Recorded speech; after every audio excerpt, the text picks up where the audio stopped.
Hello, lovely people, and we're back for Mark chapter 3.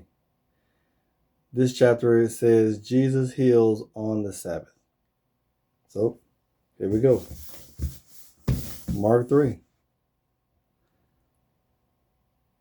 Another time Jesus went into the synagogue, and a man with a shriveled hand was there. Some of them were looking for a reason to accuse Jesus, so they watched him closely to see what he would heal. So they watched him closely to see if he would heal him on the Sabbath. Jesus said to the man with the shriveled hand, "Stand up stand up in front of everyone." Then Jesus asked him, "Which is lawful on the Sabbath? To do good or to do evil? To save a life or to kill?" But they remained silent. He looked around at them in great anger, and deeply distressed at the stubborn hearts, said the man, "Stretch out your hand." He stretched his hand out, and his hand was completely restored. Then the Pharisees went out and began to plot with the Herodians how they might kill him. Jesus withdrew with the disciples to the lake, and a large crowd from Galilee followed.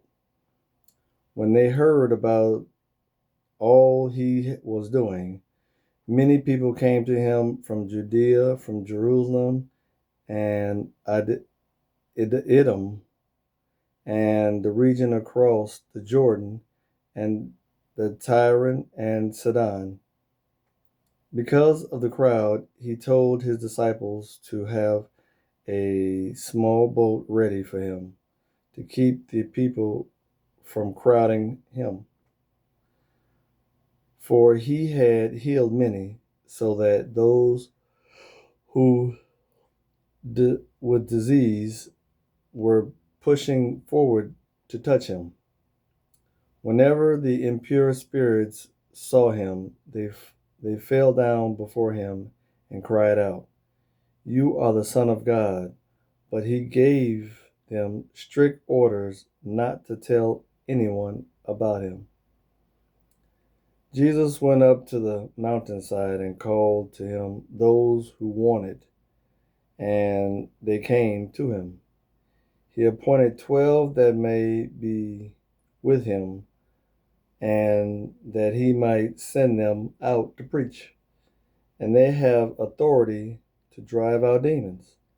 These are the 12 he appointed: Simon, to whom he gave the name Peter; James, the son of Zebedee, and his brother John; to them who he gave the name Boanerges, and which means son of thunder; Andrew, Philip, Bartholomew, Matthew, Thomas, James, son of Alphaeus, Thaddeus, Simon the Zealot, Judas Iscariot, and who betrayed him. Then Jesus entered the house, and again a crowd gathered, so that he and his disciples were not even able to eat. When his family heard about this, they went out to take charge of him, for they said, "He's out of his mind." And the teachers of the law who came down from Jerusalem said, "He is possessed by Beelzebub. By the prince of demons, he is driven out demons."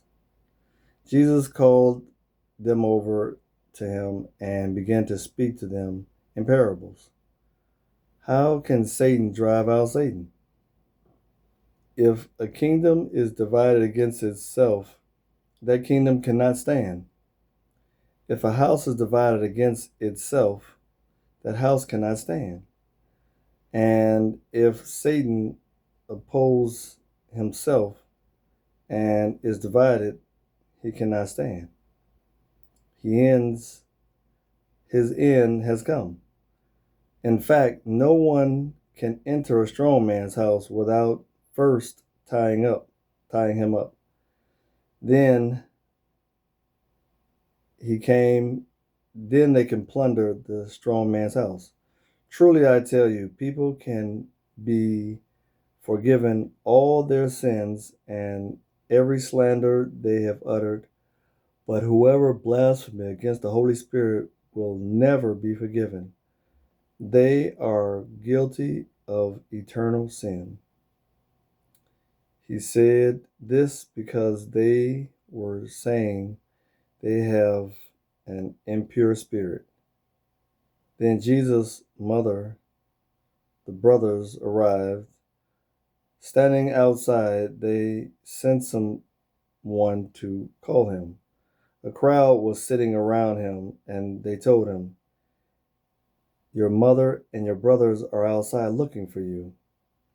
"Who is my mother? Who is my brother?" he asked. Then he looked up at those seated in the circle around him and said, "Here are my mother and here are my brothers. Whoever does God's will is my brother and my sister and my mother." Chapter 3.